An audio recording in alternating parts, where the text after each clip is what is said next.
नवी cover में नासरी से सो गया। यीशु सो गया था या मर गया था? मर गया था, और वो तीसरे दिन मुर्दों में से जी उठा था। हालेलुया। आइए, बोले मौत तेरा डंग किथे वे। हालेलुया। यीशु को जिंदगी और मौत पर इख्तियार था। हालेलुया। Praise the Lord. मेरे साथ मिलकर बोलेंगे, बोले मौत तेरा डंग किथे वे। बोले मौत तेरा डंग किथे वे। जिंदगी दी मौत नाले, जिंदगी दी मौत नाले जंग किथे वे। बोले मौत तेरा डंग किथे वे। बोले मौत तेरा डंग किथे वे। हालेलुया। अपनी बीमारियों को डांटना शुरू करें यीशु के नाम से। यीशु ने आपको इख्तियार दिया होगा। बोले के साथ, बोले मौत तेरा डंग किथे वे। बोले मौत तेरा डंग किथे वे। बोले मौत तेरा डंग किथे वे। बोले मौत तेरा डंग किथे वे। जिंदगी दी मौत नाले, जिंदगी दी मौत नाले जंग किथे वे।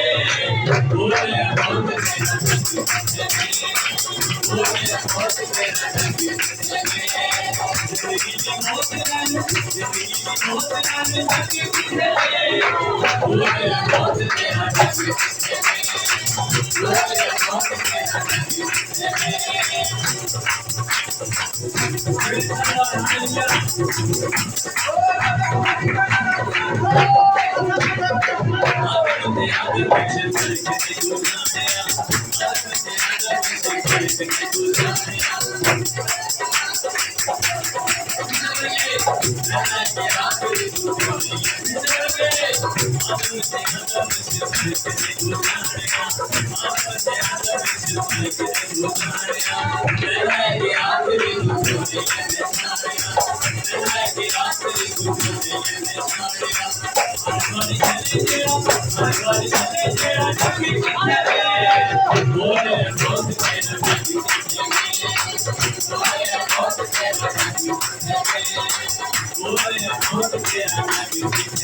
नाले जंग किथे वे। बोले मौत तेरा डंग किथे वे। बोले मौत तेरा डंग किथे वे।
जो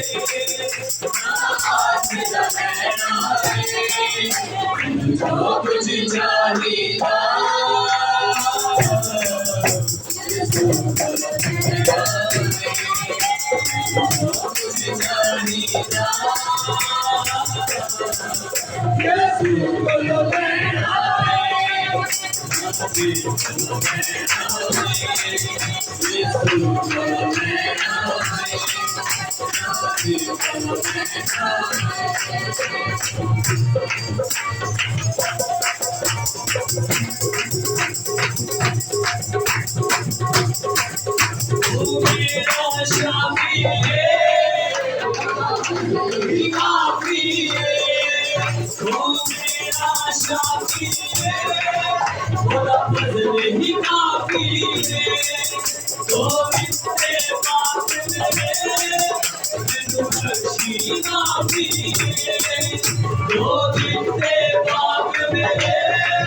हालेलुया ये उसके जलाल के लिए जोरदार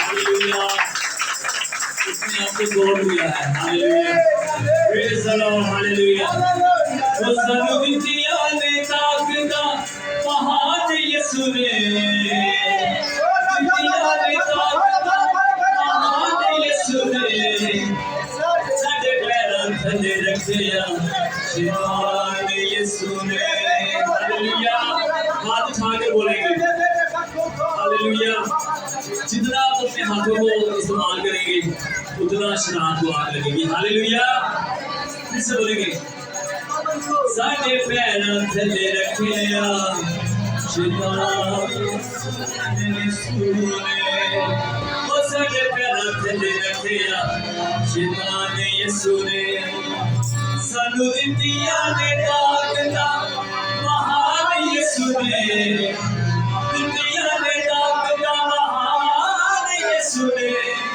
साडे पैरां थल्ले रखिया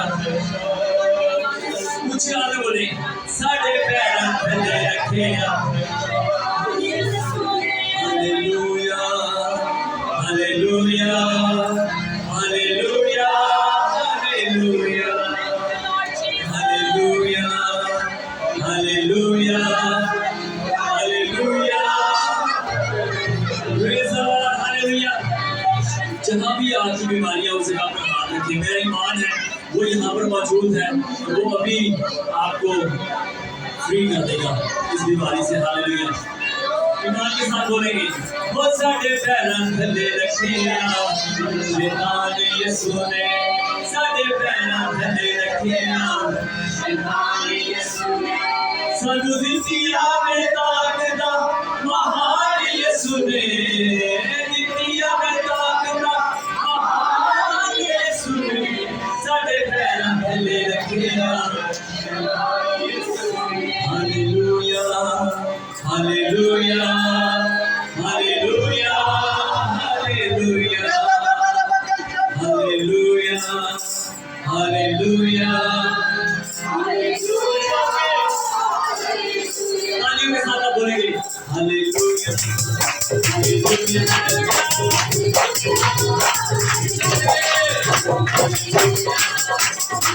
हालेलुया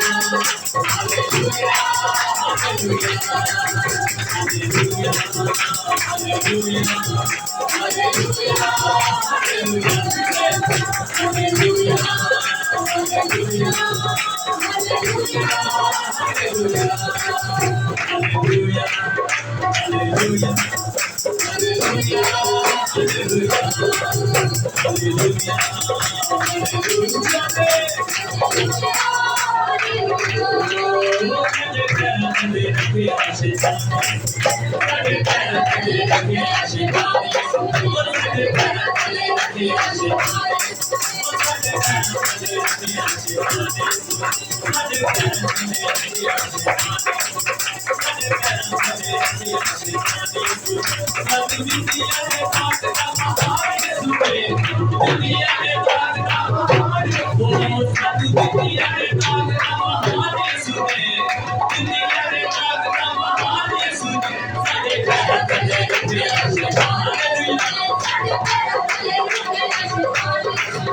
लड़दा लड़दा लड़दा चंगे आप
जब आपकी जान यीशु लड़ेगा तो आप ईमान रखें कि आप फतह पाएंगे।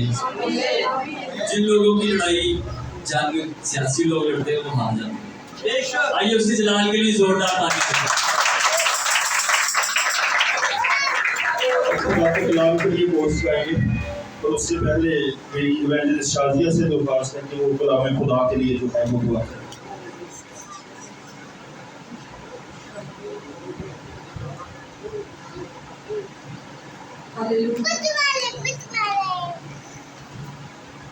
Hallelujah hallelujah hallelujah.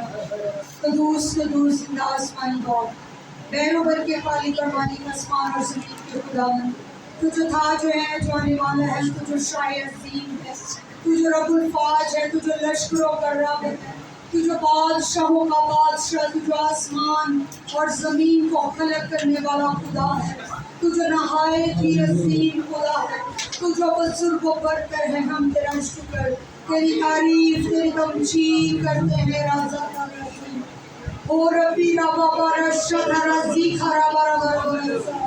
ऐ बाप, हम तेरी शुक्रगुजारी करते हैं कि तू जिंदा खुदा है, तू मौजूद होता है खुदा खुदा, तू वादों का सच्चा खुदा है।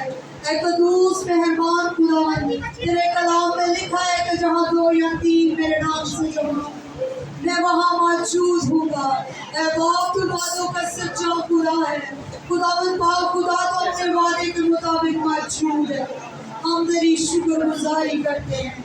ऐ बाप, एक खुदावंद पाक खुदा, एक फर्द के लिए खुदावंद, एक रुझान के लिए तेरी बरकत, तेरी सलामती खुदावंद पाक यहोवा खुदा, एक पर तेरा रहम, तेरा फजल मांग लेते हैं खुदावंद। ऐ बाप, तेरी हम तो साइश की तेरी शुक्रगुजारी करते हैं। ऐ बाप, तेरी शुक्रगुजारी करते हैं कि प्यारे खुदावंद तू हमारे साथ रहा, हमारी मदद की, हिफाजत की खुदावंद पाक। अब जबकि हम तेरी जिंदा आवाज़ को सुने तो बख्श दे खुदावन पाक यहोवा खुदा, हमारे दिलों को, सोचों को, ख्यालों को पाक करना खुदावन पाक खुदा। हमारी सोचें, हमारे ख्याल मेरे खुदावन तेरी तरफ मुतवज्जा हो खुदावन। हम पूरे तौर पर खुदावन तेरे आगे झुके खुदावन, पूरी तवज्जो से तेरे कलाम को सुनने वाले हो, क्योंकि तेरा कलाम पुतल से कीमती है, शहद के टप्पों से भी शरी है। बाप तेरा कलाम रोशनी है, नूर है, उजाला है खुदावन, जो हमारी जिंदगियों को रोशन कर देता है खुदावन पाक। बख्श दे खुदावन, हम तेरे कलाम को खुदावन पाक खुदा ध्यान से सुने और अपने दिलों में, अपनी जिंदगियों में इसको लेने वाले हो खुदावन। आज का कलाम हमारी जिंदगियों के लिए हो, हमारी जिंदगियों को तब्दील करने के लिए हो खुदावन।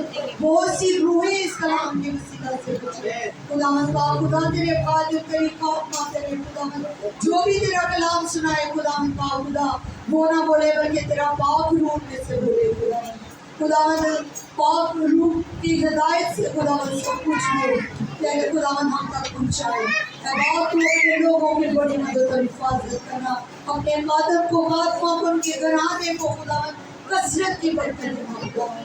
अपने आसमान को खोल के खुदावन अपनी बरकतों से लपेट करना। ये सब कुछ माँ की औलाद की तरफ योजना है। हम कोर्स करेंगे, सब लोग किसी को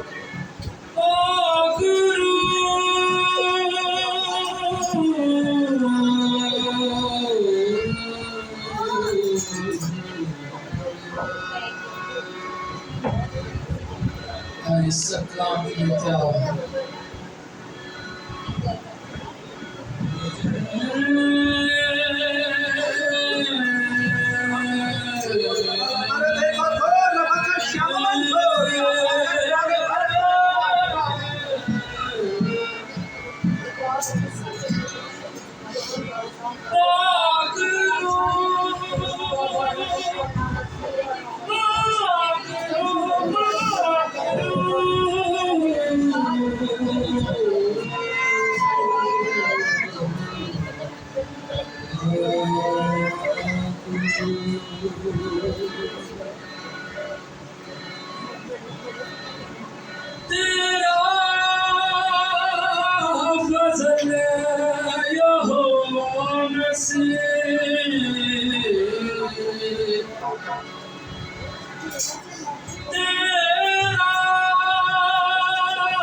सुनाम में जो भी मांगे करता हमको अता, करता हमको अता।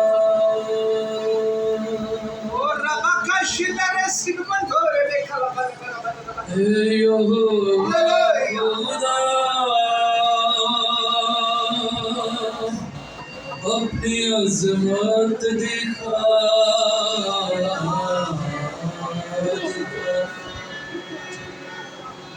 यहोवा खुदा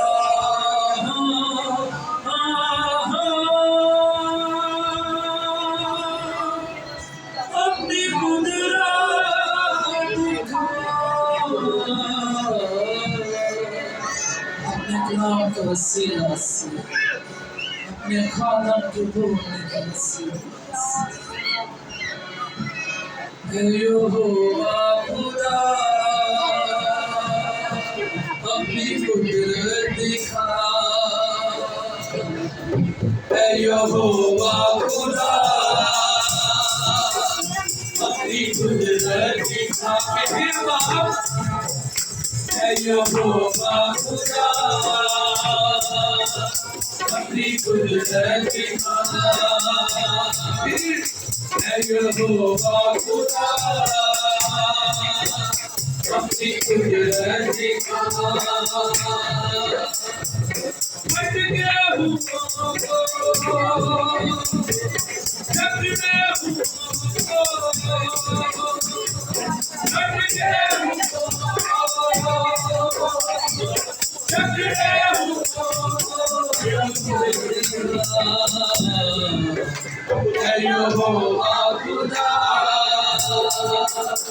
अपनी कुदरत दिखा,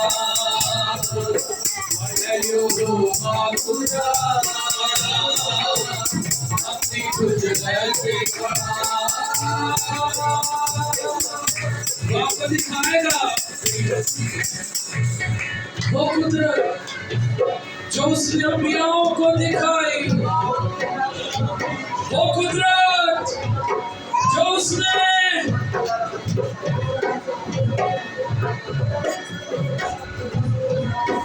दुनिया से अपने बेटे को कुर्बान करके जलाल जाहिर किया। उससे कहिए बाबा जलाल जाहिर कर,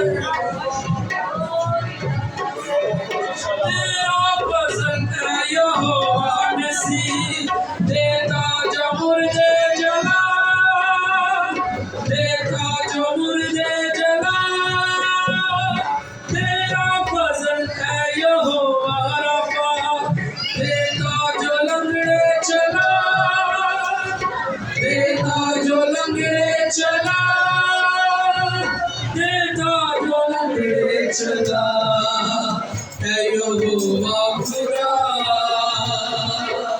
अपनी अज़मत दिखा, है यहोवा खुदा, अपनी अज़मत दिखा। फट गए झगड़े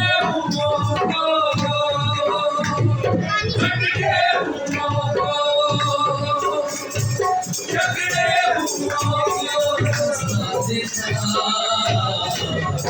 है यहोवा खुदा, अपनी कुदरत दिखा, है यहोवा खुदा, अपनी कुदरत दिखा, है यहोवा खुदा, अपनी कुदरत दिखा।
अपनी नजर करम से यहोवा जीवन करेंगे देवा, जीवन करेंगे देवा, तूफान के बादल झुकेंगे, तूफान के बादल झुकेंगे, और तुझे फरमान, और तुझे फरमान, कर तुझे फरमान।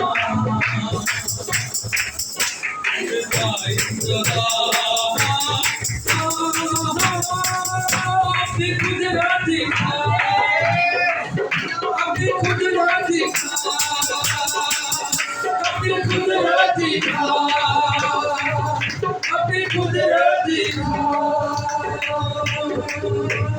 जोरदार तालियां खुदावंद की खुदावंद।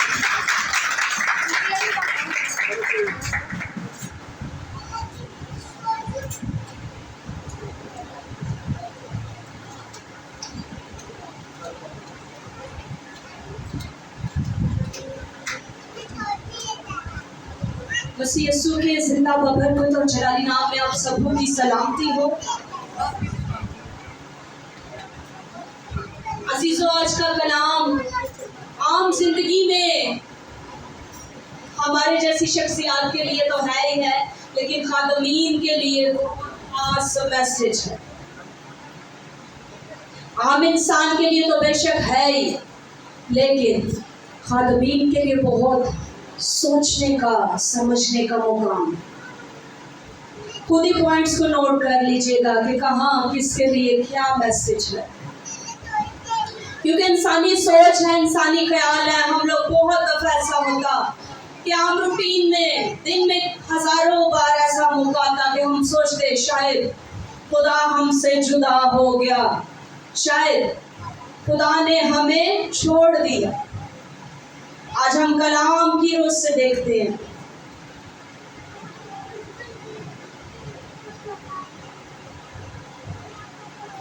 पहला सैमुएल उसका 5 बाब उसकी 1 से 5 आयत तक। पहला सैमुएल उसका 5 बाब और उसकी 1 से 5 आयत तक। खुदा उनके बंदा के साथ मिलकर तलावत करेंगे, पास्टर सैमुएल के साथ मिलकर।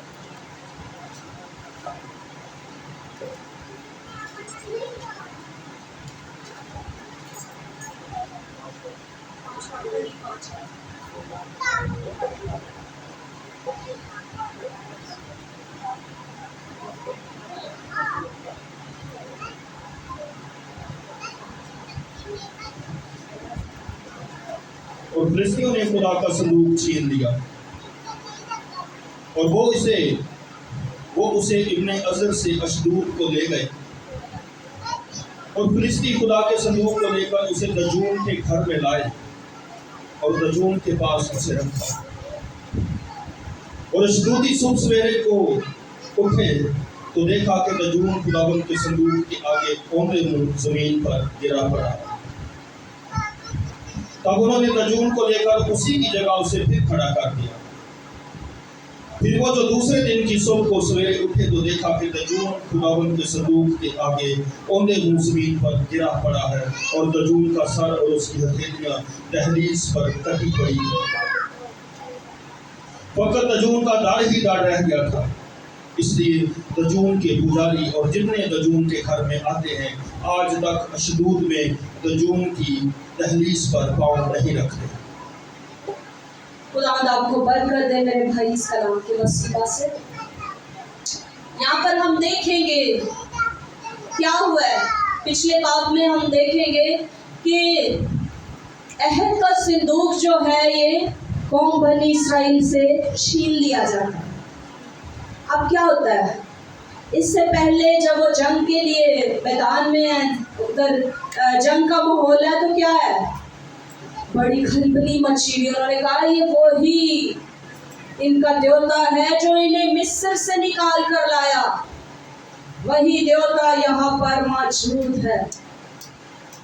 कांपे वो, डरे वो। लेकिन जब लड़ाई की तो क्या हुआ, कौम हार गई। बाज़-ओ-क़ात खुदा दुश्मनों के हाथों में अपने लोगों को आने देता, ये दिखाने के लिए नहीं कि खुदा हार गया है। खुदा न ख़्वास्ता ऐसा तो कभी हो ही नहीं सकता। खुदा हमेशा फाते खुदा है। उसके लोग कभी कभार अपने में जरूर खुद को समझ जाते कि शायद हम हमारे वसीला से। यहाँ पर खुदा दिखा रहा है कि सिर्फ जब आप काम को रोक देंगे तो खुदा अपना काम खुद कर लेगा। खुदा का काम कभी भी रुकता नहीं।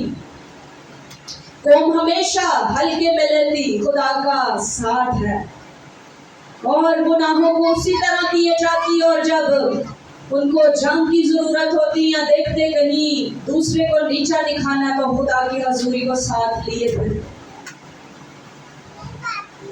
अब मजे की बात यह कि ज़फ़र शिकस्त हो गई, हालांकि खुदा साथ है। और अहद का संदूक भी वो ले गए और अहद का संदूक लेकर जाने पर कौम के क्या हालात हुए। दोनों काहिन भी मारे गए जो बुजुर्ग एली के बेटे थे, काहिन थे दोनों। उनके लिए पहले से एली के को पैगाम मिल चुका है। बुजुर्ग सैमुएल जो उस वक्त लड़पन में था, उसके जरिए खुदा मैसेज पहुंचा चुका है कि तेरे बेटों की शरारत जो है वो इस हद तक बढ़ गई है कि खुदा अब इससे बेजार है, खुदा इनसे परेशान है। और खुदा का हाथ जब बढ़ता है, गजब का हाथ, तो उससे कोई बचा नहीं सकता। कलाम कहता है उसके मोड़े में को कोई सीधा नहीं कर सकता और उसके सीधे किए हुए को कोई मोड़ नहीं सकता। कैसा काम हुआ है। अब सिंदूक तो अहद का चला गया। आगे 6वीं आयत में हम देखेंगे, पहले 5 आयत जो हमने पढ़ी, इसमें आपने देखा कि अहद का सिंदूक दुश्मनों के मुल्क में पहुंच चुका है और बड़ी खुशी खुशी उन्होंने कहा कि चलो हमारा भी यहाँ पर मौजूद है और साड़ी ताकत डबल हो गई। जानते थे खुदा की साख को, खुदा के लेवल को जानते थे कि जो मिस्रियों से अपनी कौम को छुड़ा कर लाया है वो सरावर खुदा है। उन्होंने क्या किया, ये जो दजून है ये भाल का बेटा है, यानी उन्होंने क्या किया, उसके मंदिर में ले जाके उसके जो उसका स्टैचू कह सकते हैं भाई, जो था उस वक्त, उन्होंने उसके साथ उसको रख दिया, खुदा के अहद के सिंदूक उसके बुत के साथ। और उसके बुत को क्या हुआ, अगले दिन उन्होंने औंधा देखा, उन्होंने थोड़ी सी बेइज्जती महसूस की थी, फटाफट मुँह सीधा करके फिर खिला रहा, फिर अपने कमानू ला के कि शायद गलती ना ले। और अगले दिन क्या होता है, उसके हाथ कटे हुए, उसका सर, यानी बगैर हिकमत के, बगैर कुछ किए खुदा ने अपनी कुदरत दिखाई कि ये देख लो, इसमें ना तो अकल हिकमत है, ना इसके हाथ पांव, यानी कोई काम वो आपके लिए कर सकता है, वो आपकी जंग नहीं लड़ सकता। खुदा सिखा रहा है उस कौम को। पर अगले दिन क्या होता है, 6वीं आयत में हम देखेंगे, पर खुदा का हाथ अशदूदियों पर भारी हुआ और वो उनको हलाक करने लगा और अशदूद और उसके नवाही के लोगों को गिल्टियों से मारा। अब क्या हुआ वहां पर, लोगों को गिल्टियां निकलना शुरू हो गई, जैसे मिस्रियों पर आफतें आई उसी तरह शुरू हो गई आफतें। अब यहाँ पर खास जो बात है, कौम तो समझ गई कि शायद खुदा हार गया, ऐसा नहीं। लोग हार सकते हैं, लोगों के हौसले पस्त पड़ सकते हैं, आपके काम करने का तरीका बदल सकता है, आप बेदिल हो सकते हैं, लेकिन खुदा कभी हारता नहीं। वो कल आज और अब तक यकसार ला तब्दील खुदा है। क्या हुआ, अब उस अहद के संदूक के सबब से क्या हुआ, वहां पर खुदा ने अपनी जंग लड़ना खुद शुरू की है। अभी हाथ जरा बोल रही है, अभी उनको गिल्टियां निकलनी शुरू हुई हैं और बड़े परेशान हो रहे हैं। उन्होंने क्या किया, अब वो अहद का संदूक एज इट इज जैसे वो लाए इसी तरह वापस कर भी नहीं सकते थे, क्योंकि वहाँ की उस दौर में ये रस्म थी कि जब वो जीतते तो उनके देवता को भी साथ ले आते। यानी उन्होंने कुछ अहद के संदूक की अहमियत को बेशक वो समझते थे कि यही खुदा है जो इनको मिस्र से निकाल कर लाया, लेकिन इसके साथ साथ वो ये भी जानते थे कि कुछ अजीब हो रहा है। उन्होंने क्या किया, उनके 5 जो है वहाँ पर नुमाइंदे थे, उन्होंने क्या किया, 5 उसमें भेजना, आहिस्ता आहिस्ता एक से दूसरी जगह, दूसरी से तीसरी जगह शहर में जाना शुरू हुआ कि शायद यहाँ पर हमें गलत फहमी हो रही है। आगे क्या हुआ, और अशदूदियों ने जब ये हाल देखा तो कहने लगे, इस्राएल के खुदा का संदूक हमारे साथ ना रहे, क्योंकि इसका हाथ पूरी तरह हम पर और हमारे देवता दजून पर है। सो उन्होंने फलस्तियों के सब सरदारों को बुलवा कर अपने हाथ जमा किया और कहने लगे, हम इस्राएल के खुदा के संदूक को क्या करें। अब आपस में मीटिंग्स बैठना शुरू हो गई हैं, खलबली मच गई है। जब किसी मुल्क की रियाया परेशान है, लोग परेशान हैं, तो क्या होता है, एक दफा हुकूमत को भी हाथ पांव पड़ते हैं। उन्होंने सोचा कि ये कुछ गलत हो गया, अब क्या करें। आपस में मशवरा करने बैठ गए। उन्होंने जवाब दिया कि इस्राएल के खुदा का संदूक जात को पहुंचाया जाए। सो इस्राएल के खुदा के संदूक को वहां से ले गए, और जब वो उसे ले गए तो यूं हुआ कि खुदा का हाथ इस शहर के खिलाफ ऐसा उठा कि उसे बड़ी भारी हलचल मच गई। उसने उस शहर के लोगों को छोटे से बड़े तक मारा और उनकी गिल्टियां निकलने लगी।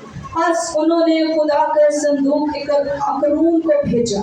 अच्छा, अभी यहाँ पर जिस शहर में जा रहा है तबाही मच रही है, खलबली मच गई है, क्योंकि छोटे से लेकर बड़ा सब मारे जा रहे हैं वबा के ज़ेरे असर।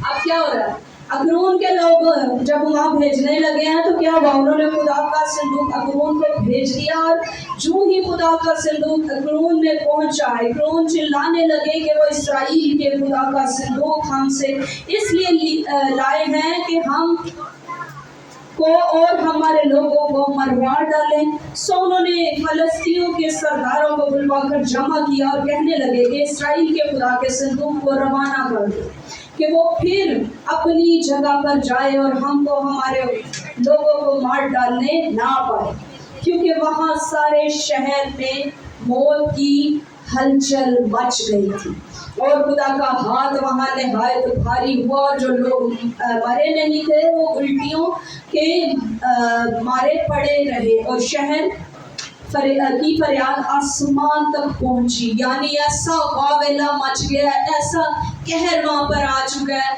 कि लोग जो मरे नहीं है ना वो मौत को मांग ही रहे होंगे, क्योंकि बहुत तकलीफ में थे। रोना चिल्लाना वहाँ पर मचा हुआ है, भागदड़ मची हुई है और बहुत सारे लोग खुदा के खौफ में हैं। अब समझ गए हैं कि यह के संदूक से ही काम हो रहा है, खुदा का हाथ हम पर भारी है। अब उन्होंने क्या किया, आपस में जमा हुए, नजूम इकट्ठे हुए हैं, सारे लोग इकट्ठे हैं। अगले बात में हम देखेंगे और क्या कर रहे हैं, आपस में मशवरा कर रहे हैं कि उन वापस कैसे जीता जाए। और ये सब कितने अरसे में हुआ, 6वें बाप में हम देखेंगे। सो खुदा का संदूक 7 महीने तक फलस्तीनियों के मुल्क में रहा। तब फलस्तीनियों ने काहिनों और नजूमियों को बुलाया और कहा, हम खुदा के संदूक को क्या करें, हमको बताओ कि हम क्या करके उसे उसकी जगह भेजें। अब वो वापस भी ऐसे नहीं भेजना चाह रहे, खौफ है ना, डर है, पता है कि ये सिर्फ संदूक नहीं बल्कि खुदा की हजूरी है। और क्या हुआ, उन्होंने कहा तुम अगर इस्राएल के खुदा के संदूक को वापस भेजने को तो उसने खाली ना भेजना, बल्कि जुर्म की कुर्बानी उसके लिए जरूर ही साथ करना, तब तुम शिफा पाओगे। तुमको मालूम हो जाएगा कि वह तुम्हें किसके लिए दस्तबरदार नहीं हो। उन्होंने पूछा कि वो जुर्म की कुर्बानी जो हम उसको दें वो क्या है। अब सवाल पैदा होता है, जब जान के लाले पड़ जाते हैं, जब सामने कुछ नहीं दिखता तो इंसान हर हद तक जाने के लिए तैयार हो जाता है। अब उन्होंने क्या किया, नजूमियों को बुलाया, वहां के जितने काहिन थे उनके अपने उन्होंने इकट्ठा किया और कहा कि अब क्या करें। उन्होंने कहा जुर्म की कुर्बानी, क्योंकि तुम लोगों ने जो काम किया है वो एक घिनौना और बड़ा काम है। खुदा के संदूक को तुम लोग ले आए, वो हर मुल्क का देवता जिस पर वो फतह पाते वो उसको ले आते थे, वो यही समझकर कोई देवता समझकर ही ले आए। लेकिन इस दफा उनको ये नहीं पता कि शेर पर सवा शेर, बल्कि सब कुछ करने की कुदरत रखने वाला जिंदा खुदा यहोवा खुदा है। वो आम देवताओं की तरह ही उठा कर ले आए। उन्होंने कहा चलो ऐसी भी की होगा, लोगों को पता चले जरा, एक दी जगह 2-2 साढ़े पावर से डबल हो जाए, लेने के देने पड़ जाए, ऐसा होता है। ऐसा है मेरा और आपका खुदा। अब उन्होंने क्या किया है, अब उन्होंने सोने की 5 चूड़ियां बनाई, क्योंकि वबा भी वहां पर फैल चुकी थी, और सोने की 5 गिनती, ठीक है। और वो इसलिए थी क्योंकि वो इसी वबा के ज़ेरे असर, इसी बीमारी के ज़ेरे असर हलाक हो रहे। अब वो 5 ही वहाँ पर उनके थे, क्या कह सकते हैं, नुमाइंदे, सरदार। उन सरदारों ने ये अपनी तरफ से 5 भेजी चीजें, 5 गिल्टियां और 5 चूड़ियां। और क्या हुआ? अब वो खूबसूरत बात जो खादमीन के समझने की है, अब उन्होंने खुद ही सोचा कि अगर हम हल चलाता हुआ बैल बेचेंगे तो वो तो सीधा ही जाएगा। उन्होंने सरहद पर खड़े होकर ये चीज देखनी भी थी कि ये, फिर भी उनके दिल में ये, क्योंकि उन्होंने जिंदा खुदा को बस जाहिर कभी नहीं देखा, इतनी बड़ी कुदरत को उन्होंने पहले कभी तजर्बा नहीं किया। अब वो परेशान है, अभी भी वो शशपंज में है कि पता नहीं ये हमारा वहम है या हमारे पर वाकई खुदा का हाथ भारी है। अब उन्होंने कहा कि कोई ऐसे हल लिए जाएं जिन पर कभी जुआ ना जोता गया हो, ना उनसे कभी हल चलाया गया हो। 2 बैल लिए, जो 2 गायें थी वो अपने बच्चों को दूध पिलाती थी। उन्होंने कहा कि वो जबिल्लत जो कुदरती अमल है उसकी वसीला से वो दूध पिलाती माँ है, वो जरूर वापिस लौटेगी। और अगर सीधा ही गई, जो कि उसके कहने के उसमें नहीं है, उसको ट्रेनिंग नहीं दी गई जिससे कि सीधा चलने। अब ये खुदा के लोग हैं, बाज़ बात हमें ट्रेनिंग नहीं दी जाती as a pastor, as a पासवान, लेकिन हमारी सच्ची कॉलिंग है, जब हमारी हकीकी बुलाहट है तो हम सीधा चलेंगे। अगर हम जो बाप दादा से बोझ लेकर चलते गद्दी नशीनी शुरू कर देंगे कि प्यो भी पादरी सी, पुत्र भी पादरी बनेगा, पोतरा भी पादरी बनेगा, मेरी गद्दी है जी बच्ची संभाल दे जाऊंगी, तो वो खिदमत सीधी नहीं चलती है। अब यहाँ पर वो 2 बैल पहुंच चुके हैं। आगे चलकर आप पढ़िएगा, इसको बहुत मजे का वाकया है। यहाँ पर आप अपने खुदा की बड़ी कुदरत को देखेंगे। वो 2 बैल पहुंच चुके हैं और वो गाय 2 गाय पहुंच चुकी हैं, क्योंकि वो बछड़े थे उनके पीछे। वो अब कुदरती अमल में अगर होती तो दूध पिलाती थी, उन्हें उनका वापिस जाना बनता था कि शायद वो वापिस आ जाती। अब परेशान है सरदार भेजकर, सरदार जो है वो खड़े हैं सरहद पर ये देखने के लिए कि ये बैल सीधे जाएं तो खुदा इनको ले जा रहा है। खुदा के कुदरत के ज़ेरे असर ये जा रहे हैं। अगर ये गाय वापिस आ गई तो क्या हुआ? हमारा वहम था, ये वैसे ही हमारे साथ हाथ हुआ, बस फिर भी शक था उनके अंदर। और अब क्या होता है? जैसे ही बैतुल शम्स के लोग, जो यहूदा का एक इलाका है, उसके लोग जो है वो फसल काट रहे थे, उन्होंने वापिस आते देखा तो उनकी खुशी का कोई ठिकाना नहीं है। अब दुश्मन ये जान गया है कि ये खुदा की कुव्वत है, ये खुदा की कुदरत है, ये उसका जलाल है, लेकिन उसके लोग फिर भी कैसे लोग हैं? खुशी तो उन्होंने बज़ाहिर मनाई, जो बैलगाड़ी बुलाए, जो पीछे जिस पर अहद का सिंदूक भेजा गया था, उसको उन्होंने ईंधन के तौर पर इस्तेमाल किया, और जो गाय भेजी गई उन्होंने सोखनी कुर्बानी, शुक्रगुजारी की कुर्बानी के तौर पर उनको पेश किया खुदा की हज़ूरी में, अहद के सिंदूक को। और वो नजराने जो भेजे गए एक बड़े पत्थर पर उन्होंने रख दिया। कैसा मंजर होगा खूबसूरत कि अहद का सिंदूक खुद खुदा लेकर आए। बैतुल शम्स के लोग जो थे वो अभी भी शक में पड़ गए। आज भी जब हम वापिस खुदा की हजूरी में एक दफा यू टर्न लेते तो हम अपने आप के अंदर झांकते हैं, क्या आज भी हम वो कुदरत रखते हैं? क्या आज भी खुदा हमसे वैसी ही मोहब्बत रखता? बैतुल शम्स के लोगों यानी यहूदा के लोगों ने क्या किया? उस एरिया के लोगों ने अंदर झांकने की कोशिश की। उन्होंने खुदा की कुदरत पर क्या किया? शक किया। यानी वो इतने बड़े काम को उन्होंने फिर भी हल्के में लिया, अंदर झांकने की कोशिश की। उनके अंदर झांकने के वसीला से कितने लोग सैमुएल भाई मारे गए।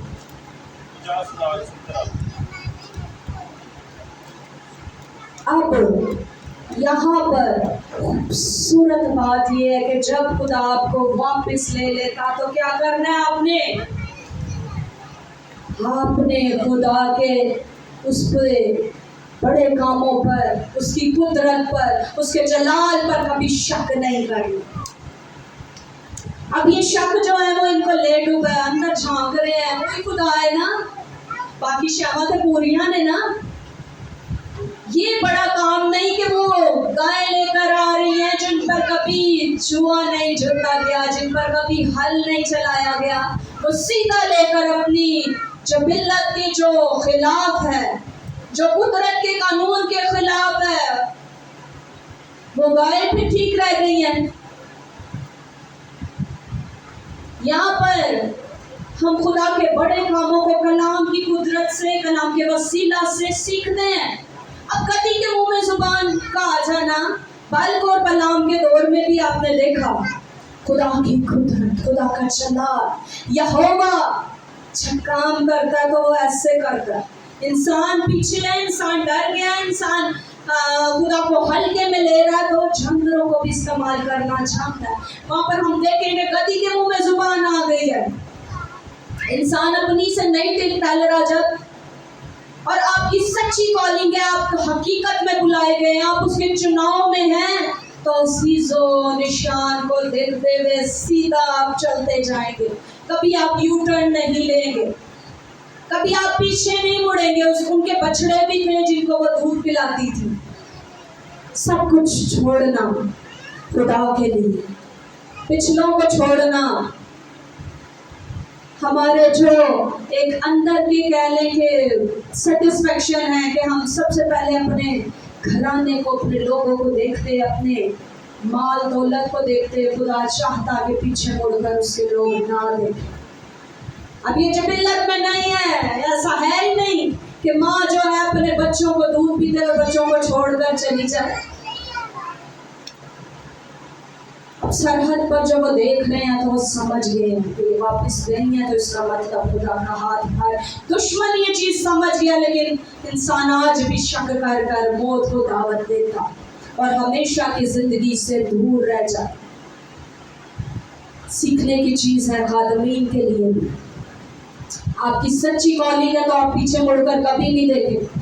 आपकी सच्ची कॉलिंग है तो आप हमेशा निशान की तरफ देखते हुए सीधा चलते जाएंगे। कोई चीज आपको रोकने नहीं पाएगी। अजीजों, हमेशा अपनी निगाहें अपने जिंदा खुदा की तरफ लगाएं, ताकि निशान को देखते हुए क्या करें, आप सीधा चलते जाएं। दुश्मन डर गया, कांप गया, वो कुर्बानियां दे रहा है, वो जान गया है कि जिंदा खुदा इनका खुदा है। इससे पहले कि जो हाल मिस्रियों का हुआ हमारा ना हो। 60 महीने में ही हलचल मच गई है, निजाम दरम बरम हो गया है, नजूमी इकट्ठे, काहिनी इकट्ठे हो गए हैं, मीटिंग्स चल रही हैं। क्या किया जाए? एक दफा खुद आने देता है दुश्मनों के हाथों। और आगे चलकर अगले बात में एक वाक्य है कि वहां पर बुजुर्ग सैमुएल इनको इकट्ठा करते और कहते कि सब मिलकर पानी को खुदा की हुजूरी में उंडेलते, अपने जैसे एक्ट के तौर पर के दिलों को पानी की माने हम उंडेलते खुदा की हुजूरी में। सब तौबा के लिए झुके हैं। दुश्मन मुल्क को खबर पहुंची कि सारे झुके, उनको ये नहीं पता चला कि ये खुदा की हजूरी में झुके हैं। उन्होंने समझा शायद कोई मशवरा, कोई मीटिंग चल रही है कि कोई बड़ा कांड करने को है। इससे पहले कि ये हमला बोले, हम बोले, और ये तैयारी के बगैर जो खुदा की हजूरी में झुके हैं, इनको खुदा ने फतह बख्शी। इससे पहले जब ये ललकारते हुए दलेरी के साथ जाते, हार गया है, लेकिन जैसे ही उन्होंने दिलों को पानी की माने खुदा की हजूरी में उंडेला, तो क्या हुआ? खुदा ने फतह बख्शी। यहाँ पर ऊंच नीच आती रहती है, उतार चढ़ाव इंसान की जिंदगी का हिस्सा है। हम क्या कहते हैं, छोटे सा भी हमसे काम लगता है खुदा नाराज, छठोड़ मैंने चर्च नहीं जाना, लगता है खुदा ने मेरी नहीं सुननी। बाज़ोकात खुदा जो है वो बड़े काम कर रहा होता है, बज़ाहिर वो आपको हार दिखती है, लगता है कि शायद अब काम खत्म है, लेकिन वहां से खुदा का काम शुरू है। यहाँ कौम बनी इसराइल हार कर अपनी तरफ से बैठ गई, उन्हें लगा शायद अब खत्म, अहद का सिंदूक भी जाता गया। हशमत क्या वो कहने लगे, हशमत इसराइल से जाती है, लेकिन वहां जो कुदरत खुदा की गई उसने बड़े खून की। जहाँ हम हैंड्स अप वहाँ खुदा शुरू। इसलिए हमेशा उसको अपने आगे खड़ा अगर देखना चाहते हैं, हमेशा उसकी पैरवी में चले। 2 कदम आगे हम कुछ भी नहीं, शॉर्टकट कुछ भी नहीं है। खुदा आप सबको कसरत की बरकत दे। आमीन।